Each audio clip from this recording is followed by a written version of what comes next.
ఇప్పుడు ఏదైతే వీడియోలు పెట్టాడో వాళ్ళ ఫ్యామిలీ మా ఫ్యామిలీ మోర్ దెన్ 30 years నుంచి మాకు ఫ్యామిలీ పరిచయాలు ఉన్నాయి. వాళ్ళ ఇంటికి మేము పోతాం, మా ఇంటికి వాళ్ళు వస్తారు. అంత మాత్రాన అసలు కొన్ని చోట్ల వీడియో మార్పింగ్ చేయడం జరిగింది. ఆ చేసే గాడిదలు సరిగా కూడా చేయలే. మళ్ళీ నేను ఎన్నిసార్లు చూసినా అందులో నాకేం తప్పు కనిపించలే. సో ఇవన్నీ చీప్ పాలిటిక్స్ ఆడి నా మీద బురద జల్తానంటే నేను భయపడేటోడిని కాదు. నేను నీలాగా రిజైన్ చేయమంటే చేసేవాడిని కూడా కాదు. ఇవన్నీ కూడా వాస్తవాలన్నీ కూడా నేను ఇమీడియట్గా కంప్లైంట్ ఇవ్వడం జరిగింది. ఇంకా 6 గంటలో FIR కూడా వస్తుంది. దీన్ని నేను హై లెవెల్కి తీసుకెళ్తాను. వీళ్ళ సంగతి ఏదో తేలుస్తాను. నేను మాత్రం భయపడేదే ప్రశ్నే లేదు. ఎందుకంటే నేను ఏ రోజైతే జగన్మోహన్ రెడ్డిని ప్రశ్నించా, నువ్వు పట్టు వస్త్రాలు తీసుకొచ్చేటప్పుడు సతీ సమేతంగా ఎందుకు రావట్లేదు, దానికి కారణం చెప్పమన్నా. వాళ్ళకు బాధ కలుగుతుంది. దానికి నేనేం చేయను. హిందూ ధర్మం ప్రకారం సతీ సమేతంగా రావాలి. భార్య లేకపోతే అదొక డిఫరెంట్ ఇష్యూ. గతంలో రాజశేఖర రెడ్డి రాలేదు, జగన్మోహన్ రెడ్డి రాలేదు. ఈ భారతి పేరు ఎత్తానని వాళ్ళ కోపం. నేను ఎందుకు ఎత్తకూడదు భారతి పేరు? ఆమె వస్తే ఆమెను ఎందుకు నేను ప్రశ్నిస్తాను? ఆమె రాలేదు కదా. ఇవన్నీ పెట్టుకొని బిఆర్ నాయుడు టీటీడీ చైర్మన్ కొంటే నా ఆటలు ఏమీ సాగవు, రోజుకొకటి వస్తూ ఉన్నాయి అనే ఉద్దేశంతో ఈ బురద జల్లే కార్యక్రమం.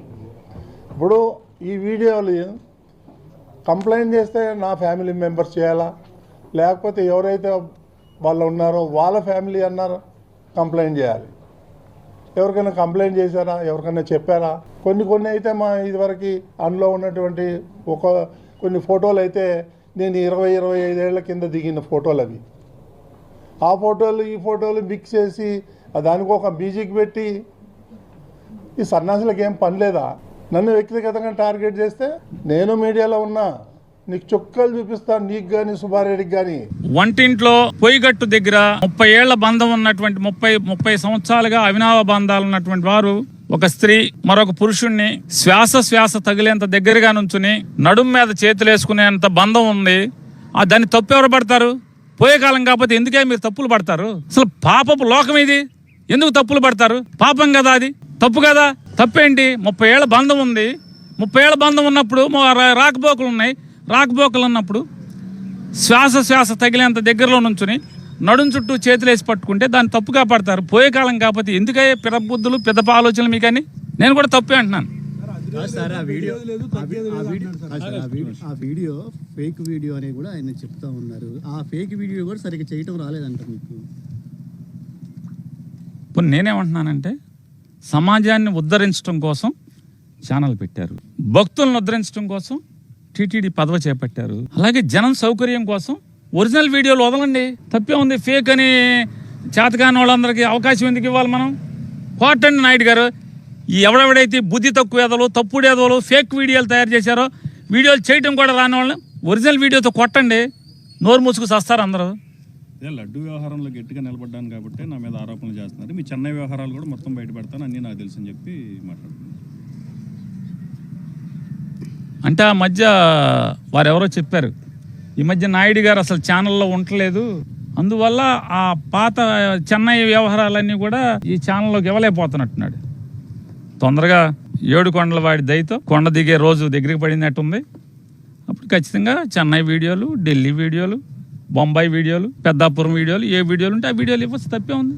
ఎవరిని ఆపుతున్నాడు ఇవాళ? ఎవడు ఆపుతున్నాడు? ఆపితే ఆగుతారా మీరు? నాని అదిరేది లేదు, బెదిరేదు, తగ్గేది లేదన్నారా నాయుడు గారు? ఇక ఎంతసేపు మాట్లాడుకోవడం కానీ అనవసరం. అదిరేది లేదు, బెదిరేది లేదు, తగ్గేది లేదు అని అన్నారు. ఎట్లాగో నేనైతే ఒకటే చెప్పగలను, కామాతురాణం నా భయం నా లజ్జ. బిఆర్ నాయుడు గారు, మీలో కించిత్తన్న దైవభక్తి ఉంటే, కించిత్తన్న నైతిక విలువలు ఉంటే ఈ సంఘటన జరిగిన తర్వాత మౌనంగా మీ పదవికి రాజీనామా చేసి ఉండాలి. మీలో ఏ కోశాన అపరాధ భావన లేకపోగా మీరు చేసినటువంటి అనైతిక చర్య బయటికి వచ్చినందుకు వైఎస్ఆర్ కాంగ్రెస్ పార్టీ మీద ఆ ఆరోపణ రుద్ది ఇది తప్పుది అని మీ వందిమాగతుల ప్రసార మాధ్యమాలతో ప్రచారం చేసుకోవాలన్నటువంటి దుగ్ధ మీలో కనపడుతున్నది. సరిగ్గా 18 సంవత్సరాల క్రితం ఈ రాష్ట్ర గవర్నర్ ఎన్డి తివారీ గారు తన ఎద మీద ఒక మహిళ ఉన్నటువంటి ఒక ఫోటో బయటికి వస్తే, ఆనాడు ఏ టెక్నాలజీలు దీని మీద విచారణలు కూడా లేనటువంటి రోజులలో వెంటనే ఆయన తన పదవికి రాజీనామా చేసి ఉత్తరాఖండ్కు పారిపోయినాడు. ఎస్వీబీసీ భక్తి ఛానల్కు మా హయాంలో అధ్యక్షుడిగా ఉన్న పృథ్వీ అనేటువంటి వ్యక్తి, ఆయన ఒక మహిళను వాటేసుకుంటాను అన్నటువంటి మాటలు ఆడియో బయటికి వస్తే వెనువెంటనే మా నాయకుడు జగన్మోహన్ రెడ్డి గారు తీవ్రంగా హెచ్చరించి ఆయనను ఆ పదవిలో నుంచి తీసివేసినారు. చంద్రబాబు నాయుడు గారిని మీరు నిజంగా భక్తిపరులే అయితే, మీలో భక్తి అణువణువున ఉంది అని ప్రకటించుకుంటున్నటువంటి మీ మాటలు నిజమైతే,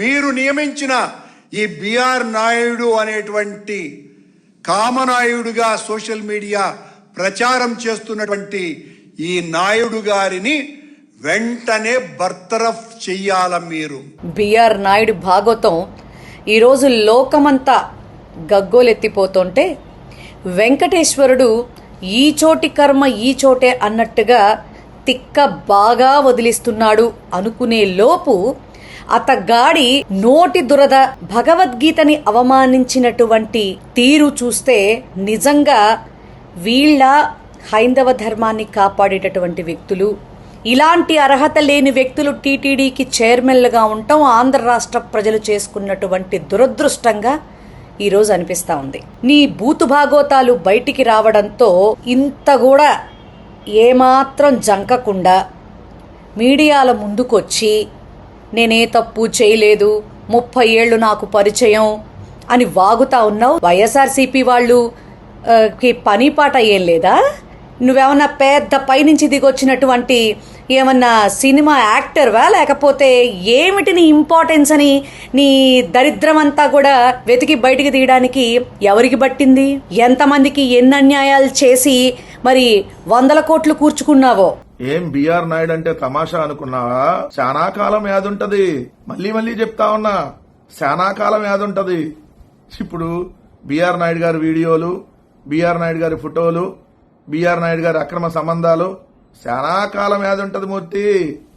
ఇప్పుడు చూస్తున్నావు కదా సోషల్ మీడియాలో, చాలా కాలం గుర్తుంటది. అది బూత్ షోలు నడుపుకునేవాడికి టీటీడీ లాంటి పవిత్రమైనటువంటి ఏదైతే తిరుమల దేవస్థానం చైర్మన్ పదవిస్తే, ఈరోజు బిఆర్ నాయుడు చేస్తున్నటువంటి పనులు చూస్తున్నారు కదా.